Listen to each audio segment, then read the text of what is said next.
मैं पुनीत विनायक, एक multinational company का स्मार्ट ब्रांच मैनेजर हूँ। मैं कोई छिछोरा या टीनेजर नहीं, बल्कि एक खूबसूरत और सलीकेमंद आदमी हूँ। कपड़े, जूतों और परफ्यूम के साथ साथ जिंदगी की हर शय के चुनाव में मैं औरों से अलग हूँ। 40 साल का होने के बावजूद मैं 30-32 का दिखाई देता हूँ। इस उम्र में भी खूबसूरत लड़कियां मेरी ओर खिंची चली आती हैं, लेकिन मैं किसी के आकर्षण में नहीं आता, क्योंकि मुझे अपने बीवी बच्चों से बेहद प्यार है। या यूं कह लीजिए कि मेरे बीवी बच्चे ही मेरी जन्नत हैं। मेरी पत्नी प्रज्ञा बेहद खूबसूरत और काफ़ी समझदार है। वो आम बीवियों से अलग है। वो ना तो मुझ पर शक करती है और ना ही मेरी टोह में लगी रहती है। आपको शायद मेरी बात पर यकीन ना हो, पर ये सच है। उसने आज तक न तो मुझसे कोई गिला शिकवा किया और ना ही हम दोनों के बीच किसी चीज़ को लेकर कभी मनमुटाव हुआ। मुझे याद है कि हमारे वैवाहिक जीवन में कभी भी ऐसा वक्त नहीं आया जब हमने एक दूसरे से ऊंची आवाज़ में बात की हो। लेकिन आज मैं हाल ही में हुई अपने कुछ हरकतों को लेकर बेहद शर्मिंदा हूँ। दरअसल कुछ अरसे पहले तक हमारे जीवन की गाड़ी बड़े मज़े से चल रही थी कि अचानक मेरे जीवन में बरखा आ गई। बरखा 20-22 साल की गोरी चिट्टी, आकर्षक नैन नक्श वाली एक खूबसूरत लड़की थी। वो हमारी नौकरानी गंगा की बहू थी। कुछ दिनों पहले जब गंगा एक लंबी बीमारी का शिकार होकर काम करने लायक नहीं रही थी, तब उसने बरखा को हमारे यहाँ काम करने के लिए भेजना शुरू किया था। बरखा की हाल ही में गंगा के इकलौते लड़के प्रकाश से शादी हुई थी। प्रकाश 30-35 साल का दुबला पतला, काला कलूटा और कामचोर आदमी था। वो ऑटो मैकेनिक था, लेकिन आजकल बेकार था। अपनी काम चोरी की वजह से वो कहीं भी टिककर काम नहीं कर पाता था। मेरे सुनने में आया कि बरखा ने प्रकाश से शादी अपनी इच्छाओं का गला घोटकर की थी। उसकी मम्मी सुनीता नारियल पानी बेचकर अपना और बरखा का गुजारा करती थी। जब बरखा 5 साल की थी, तब उसके पिता एक हादसे का शिकार होकर भगवान को प्यारे हो गए। गंगा सुनीता के बचपन की सहेली थी। इसी वजह से उसने बरखा की शादी उसके बेटे प्रकाश से कर दी। बरखा जैसी खूबसूरत और सलीकेमंद लड़की की शादी उसकी मर्जी के खिलाफ एक कामचोर और निठल्ले आदमी से कर दी गई। इसी वजह से मुझे उससे हमदर्दी हो गई। बरखा जब हमारे घर काम करने आई थी, तब मैं उसकी तरफ देखता तक नहीं था, लेकिन बाद में मैंने महसूस किया कि जब मैं अपने कमरे में होता तो वो सफाई करने के बहाने बहुत देर तक मेरे कमरे में रहती थी। जब मैं प्रज्ञा से हंस बोल रहा होता तो बरखा की खूबसूरत आंखों में हसरत और उदासी होती थी। प्रज्ञा उसकी आज्ञाकारिता और मेहनत की वजह से उस पर बहुत मेहरबान थी।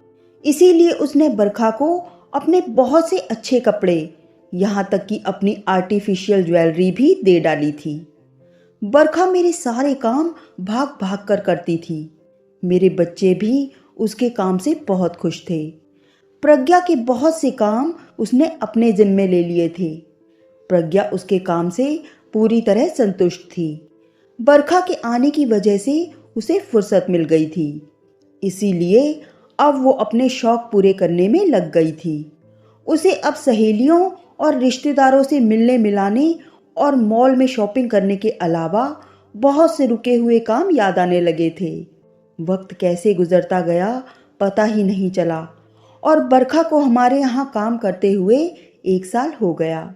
वो अब हमारे घर की सदस्य बन चुकी थी और मेरे बहुत करीब आ गई थी, या यूं कहूँ कि वो मेरी जिंदगी का अहम हिस्सा बन गई थी। अगर वो किसी दिन मुझे नहीं दिखाई देती तो मैं बेचैन हो जाया करता। प्रज्ञा मेरी बेचैनी को महसूस करके फौरन बता देती कि आज बरखा किस वजह से काम पर नहीं आई है। तब मुझे लगता जैसे कि मैं चोरी करते हुए रंगे हाथों पकड़ा गया हूँ। ऐसे में मैं इधर उधर की बातें करके और ये कहकर कि एक मामूली नौकरानी के आने जाने से मुझे कोई फर्क नहीं पड़ता। बात का रुख बदल देता। अब प्रज्ञा मेरे इस जवाब से संतुष्ट हो जाया करती थी या नहीं, इस बात का पता मुझे बाद में चला। बरखा कभी कभार ही छुट्टी लिया करती थी, वरना वो हर रोज़ आती थी। साहब, मैंने आपके कमरे की सफाई कर दी है, आपकी बुक्स के रैक को अच्छी तरह से साफ कर दिया है, आपके कपड़े प्रेस कर दिए हैं, आपके टीवी और डीवीडी प्लेयर को चमका दिया है। मुझे हर रोज़ उसकी यही आवाज़ें सुनाई दिया करती। मुझे जब भी किसी चीज़ की ज़रूरत होती तो वो बोतल के जिन्न की तरह पलक झपकते ही हाजिर हो जाया करती। एक दिन शाम को मैं टीवी पर एक रियलिटी शो देख रहा था। बच्चे ड्राइंग रूम में ट्यूटर से पढ़ रहे थे और प्रज्ञा किसी फंक्शन में गई हुई थी कि तभी बरखा चाय का कप लेकर आ गई। लीजिए साहब। उसने चाय का प्याला मेरी तरफ बढ़ा दिया। मैंने उसकी तरफ देखा तो देखता ही रह गया। प्रज्ञा के गुलाबी सूट और ज्वेलरी में वो बेहद खूबसूरत लग रही थी। आज उसने पहली बार लिपस्टिक भी लगाई थी, जिसकी वजह से वो किसी फिल्मी एक्ट्रेस को भी मात दे रही थी। साहब, आप मुझे ऐसे क्या देख रहे हैं? वो इठलाकर बोली तो मैं एक गहरी सांस छोड़ते हुए बोला, बरखा, यू आर वेरी ब्यूटीफुल। न जाने कैसे मेरे मुंह से ये निकल गया। अपनी आवाज़ और शब्दों पर मैं खुद हैरान रह गया। कहाँ साहब, मैं कहाँ ब्यूटीफुल हूँ? ब्यूटीफुल तो वो हैं जिसके साथ आप रहते हैं। उसका इशारा प्रज्ञा की तरफ था। फिर वो आंखों में आंसू और लहजे में हसरत भरकर बोली, साहब, कसम से आप मुझे बहुत अच्छे लगते हैं, पर आप तो मेरी तरफ देखते भी नहीं। उसकी बात सुनकर मैं हैरान रह गया। उसकी हरकतों से मुझे ये तो पता चल गया था कि वो खुद भी मुझे काफ़ी पसंद करती है, लेकिन मुंह से इजहार उसने पहली बार किया था। मैं सन्न होकर रह गया और फिर मुझे पता ही नहीं चला कि वो किस तरह मेरे दिलो दिमाग पर छाती चली गई। कभी कभार मैं अखबार पढ़ रहा होता तो वो तस्वीरें देखने के बहाने मुझ पर तकरीबन गिर ही पड़ती और मैं उसे छूने को बेकरार हो जाता। लेकिन प्रज्ञा व बच्चों के एहसास ने मेरे दिलो दिमाग पर अपनी गिरफ्त कायम रखी थी। इसीलिए मैं अपनी ये ख्वाहिश चाह कर भी पूरी नहीं कर पा रहा था। मेरी पत्नी प्रज्ञा के सच्चे प्यार को देखकर कभी कभी मुझे अपराध बोध होता, ग्लानि भी होती कि एक मामूली सी नौकरानी के चक्कर में मैं अपनी प्यारी और समर्पित पत्नी को धोखा दे रहा था। लेकिन जैसे ही मैं बरखा के ताज़े गुलाब जैसे चेहरे को देखता तो सब कुछ भूल जाता और मन ही मन सोचता कि किसी भी तरह बरखा मेरे जीवन में आ जाए। अब मौका देखकर मैं उसे गिफ्ट भी देने लगा था। गिफ्ट पाते ही उसके चेहरे पर जो खुशी के भाव आते, उसे देखकर मैं निहाल हो जाता। अब तो वो मुझसे तरह तरह की गिफ्ट्स की फरमाइश भी करने लगी थी।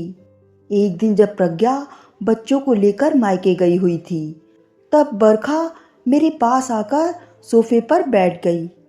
तकरीबन मुझसे जुड़ गई और रोने लगी। उसके रोने से मैं बौखला गया। मेरे पूछने पर उसने बताया कि प्रकाश को गोवा में कोई काम मिल गया है, जिसकी वजह से उसे काम छोड़कर उसके साथ जाना पड़ रहा है। लेकिन वो जाना नहीं चाहती, वो यहीं रहना चाहती है। ये सुनकर मैं परेशान हो गया और उसका हाथ थामकर बोला, नहीं बरखा, काम मत छोड़ना, बच्चे तुमसे काफ़ी घुल मिल गए हैं। तब उसने अपना हाथ एक झटके से छुड़ाते हुए कहा, साहब, आप अपनी बात करो, मैं आपको कैसी लगती हूँ? बरखा, सच कहूँ तो मैं भी तुमसे प्यार करने लगा हूँ, सच्चा प्यार। मैं जज्बात की राहों में बह उठा। अच्छा, वो हंसी, मगर आप तो पहले से ही शादीशुदा हैं। उसकी ये बात सुनकर मैं चुप्पी साध गया। तब वो अजीब से लहजे में बोली, साहब, अगर प्रकाश का काम यहीं सेट हो जाता तो मुझे उसके साथ गोवा नहीं जाना पड़ता। साहब, प्रकाश अपना काम यहीं सेट कर लेगा, लेकिन इसके लिए उसे 50,000 रुपये की ज़रूरत है।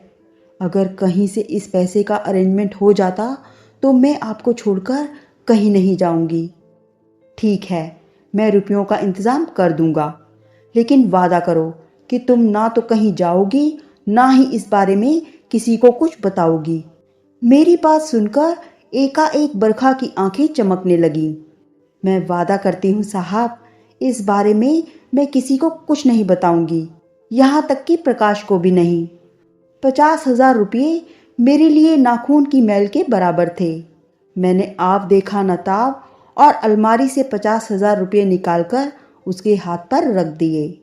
उस वक्त बरखा के चेहरे पर खुशी के जो भाव थे, उन्हें देखकर मुझे यकीन होने लगा कि अब मेरे मन की सारी मुरादें पूरी हो जाएंगी। मैं उसे छू सकूंगा और बाहों में भरकर प्यार कर सकूंगा। साहब, ये रुपये मैं प्रकाश को देना चाहती हूँ। क्या मैं थोड़ी देर के लिए घर जा सकती हूँ? मैंने उसे जाने की इजाज़त दी तो वो फौरन वहाँ से चली गई। तभी मेरे मोबाइल पर फ़ोन आ गया। फ़ोन मेरे दोस्त का था। उससे बात करने के बाद मैं फ्री हुआ ही था कि मुझे बाहर प्रकाश और बरखा की आवाज़ें सुनाई दी। मैं बरामदे में आया तो देखा बरखा प्रकाश की खटारा मोटरसाइकिल की पिछली सीट पर बैठी थी और खुशी व उत्साह के साथ प्रकाश से कह रही थी, प्रकाश, तुमको नहीं मालूम मैंने कितना ड्रामा करके ये 50,000 रुपये का इंतज़ाम किया है। मेरा बेवकूफ़ मालिक बड़ी मुश्किल से मेरी बातों में आया है। वो समझता है कि मैं उसे प्यार करती हूँ। अब इस पैसे से तुम अपना काम धंधा बड़ी आसानी से शुरू कर सकोगे। ये सुनते ही मैं गुस्से से पागल होकर दहाड़ उठा। तो तुमने मुझे बेवकूफ़ बनाया। मैं अभी पुलिस को फ़ोन करके तुम्हारी धोखाधड़ी के बारे में बताकर तुम्हें जेल की हवा खिलाता हूँ। मैंने सोचा था कि पुलिस की धमकी से वो डर जाएगी और मेरा पैसा वापस कर देगी, लेकिन वो निडर होकर बोली, साहब, आप पुलिस को बुलाओ, मैं भी देखती हूँ वो मुझे कैसे अरेस्ट करती है। मैं पुलिस को बोलूँगी कि आपने मेरा रेप किया है। पुलिस पहले आपको अरेस्ट करके हवालात में डालेगी और बाद में छानबीन करेगी। साहब, आप हवालात चले गए तो आप अपने बीवी बच्चों को क्या कहेंगे? यही कि आपने मेरे साथ रेप किया था। मैं हवा निकले गुब्बारे की तरह पिचक गया। मेरे तमाम कसबर ढीले हो गए। तभी बहादुर हमारा रसोइया आ गया। मैंने नफरत भरी निगाहों से बरखा को देखा और उसे दफा होने को कह दिया। बरखा बड़ी शान से प्रकाश की खटारा मोटरसाइकिल पर बैठी और वहां से चली गई। अंगारों पर लौटता मैं भीतर आया तो बहादुर ने मेरे गुस्से का कारण पूछा। मैंने उसे बताया कि बरखा ने मेरे पर्स में से 500 रुपये चुराए थे, इसीलिए मैंने उसे नौकरी से निकाल दिया। साथ ही मैंने उससे ये भी कहा कि इस बारे में प्रज्ञा को कुछ ना बताए। जो बताना होगा मैं बता दूंगा। सहमति में सिर हिलाता हुआ बहादुर वहां से चला गया। रात को प्रज्ञा मायके से लौटी तो मैं खुद पर काबू न रख सका और मैंने प्रज्ञा को सब कुछ बता दिया। पर यह देखकर मुझे बेहद हैरानी हुई कि बुरा मानने की बजाय प्रज्ञा मुस्कुराती हुई बोली, तुम बिल्कुल गलत नहीं हो। सारा कसूर तुम्हारी उम्र का है। ये उम्र ही ऐसी होती है कि आदमी का पांव फिसल ही जाता है। तभी तो किसी ने कहा है 40 इज नॉटी। क्या मतलब? उसकी बात सुनकर मैं उलझकर रह गया। प्रज्ञा राज खोलने वाले अंदाज में बोली, पुनीत, मुझे सब पता है। तुम क्या समझते हो कि मैं बेखबर हूँ? पर ऐसा नहीं है। मैंने खुद तुम्हें बरखा के करीब जाने की ढील दी थी, क्योंकि मैं जानती थी कि तुम थोड़ी बेवफाई तो कर सकते हो, लेकिन मेरे विश्वास का शीशा चकनाचूर नहीं कर सकते। वो लगातार बोले जा रही थी और मैं फटी फटी आंखों से उसे देखे जा रहा था। कुछ रुकते हुए फिर प्यार से प्रज्ञा बोली, पुनीत, जब पति ट्रैक से उतरता है तो सबसे पहले उसकी पत्नी को ही पता चलता है, क्योंकि उसके दिमाग में खतरे की घंटी बज उठती है। और खतरे की ये घंटी मेरे दिमाग में तब बज गई थी जब बरखा के छुट्टी करने पर तुम बड़ी बेचैनी से घर में इधर उधर चक्कर लगाने लगे थे। मैं उसी दिन भाप गई थी कि तुम बरखा को अपना दिल दे बैठे हो। आश्चर्य के समंदर में गोते लगाता मैं अचरज भरी नजरों से प्रज्ञा को देखता रह गया। सहसा मेरे मुंह से निकला, अगर ऐसी बात थी तो तुमने मुझे रोका क्यों नहीं? तुमने मुझे आगे क्यों बढ़ने दिया? मैंने तुम्हें इसलिए नहीं रोका क्योंकि मैं खुद चाहती थी कि तुम अपनी बेवफाई का अंजाम खुद अपनी आंखों से देख सको। इस दिलचस्प अफेयर का ड्रॉप सीन जल्दी हो गया और अब मेरा बुद्धू घर को लौट आया है। प्रज्ञा ने प्यार से मेरे गाल को सहलाते हुए कहा, पुनीत, मैं जानती थी कि तुम बरखा की तरफ आकर्षित हो गए हो, पर वो तुम्हारा प्यार नहीं थी। उसकी खुली दावत तुम्हारे लिए बिगड़ने का सबब बन गई। लेकिन अगर ऐसी ही कोई दावत तुम्हें घर से बाहर मिल जाती तो मैं बेखबर ही रह जाती।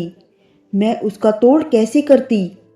इसीलिए अक्सर मैं तुम्हें जानबूझकर अकेला छोड़ देती थी, लेकिन एक हद तक, क्योंकि मैं जानती थी कि ऐसे वक्त में तुमसे उलझना मेरे लिए ठीक नहीं होगा, क्योंकि उस समय तुम्हारी आंखों पर बरखा के झूठे प्यार का पर्दा चढ़ा था। अगर उस समय मैं तुम्हें टोकती तो हो सकता है तुम मुझसे नफरत करने लगते, पर मुझे पूरा यकीन था कि मेरा सच्चा प्यार एक दिन तुम्हें फिर से मेरे पास ले आएगा। बोलते बोलते प्रज्ञा की आवाज़ भर्राने लगी। उसकी आंखों में आंसू तैरने लगे और मारे शर्म के मैंने अपना सिर झुका लिया। मैं अपराध भाव से बोला, प्रज्ञा, मैं तुम्हारा गुनहगार हूँ। तुम मुझे जो चाहे सज़ा दे सकती हो, लेकिन मुझे इतना बता दो कि अगर मैं भटक जाता तो? आप बिल्कुल नहीं भटक सकते थे, क्योंकि बहादुर को मैंने अपना जासूस बनाया हुआ था। वो आप पर और बरखा पर पूरी नज़र रखता था और सारी रिपोर्ट मुझे देता रहता था। आज के ट्रेजेडी भरे ड्रॉप सीन का आई विटनेस भी वो है। ये सुनकर मानो मुझ पर घड़ों पानी पड़ गया। प्रज्ञा खिलखिलाकर हंस पड़ी। उस वक्त उसकी आंखों में चाहत के रंग थे। मैं कितना बड़ा बेवकूफ था कि चाहत के असली रंगों की रोशनी छोड़कर अंधेरों के पीछे चल पड़ा था। जैसा कि मैंने आप लोगों से शुरू में ही कहा था कि मेरी बीवी आम बीवियों से अलग है, तो मैंने झूठ नहीं कहा था। उसने मेरी बेवफाई पर पर्दा डालकर बड़े धैर्य और समझदारी से मुझ पर दोबारा नकेल डाल दी थी। अब मैंने तौबा कर ली थी कि सपने में भी अपनी पत्नी को कभी धोखा नहीं दूंगा। मैं उसके आगे हाथ जोड़ते हुए बोला, प्रज्ञा, आई एम सॉरी, मुझे माफ़ कर दो। सुबह का भूला शाम को घर आ जाए तो उसे भूला नहीं कहते। ये तुम्हारी पहली भूल थी, इसीलिए मैंने तुम्हें गुनहगार होते हुए भी माफ़ कर दिया। प्रज्ञा के चेहरे पर चाहत भरी मुस्कुराहट थी और आंखों में मेरे लिए ढेर सारा प्यार। मैंने उसे बाहों में भर लिया और उसके माथे को प्यार से चूम लिया।